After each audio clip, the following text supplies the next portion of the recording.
Everyone, in today's video we will fix the LG UltraGear monitor keep going black, VRR, cable, firmware and power fix. So the fix one, you can check the cable connection.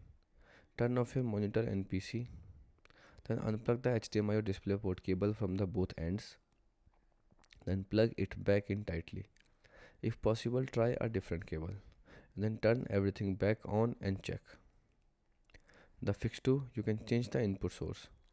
Press the joystick button under the monitor. Then open the input menu and make sure the correct HDMI or display port is selected.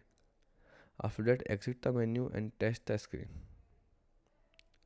The fix 3, you can turn off power saving mode. Open the monitor menu, then go to the settings. After that, find energy savings or power saving mode and turn it off.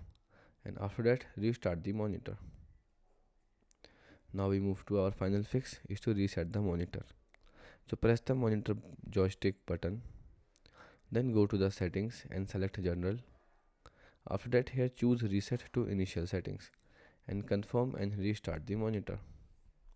Goodbye.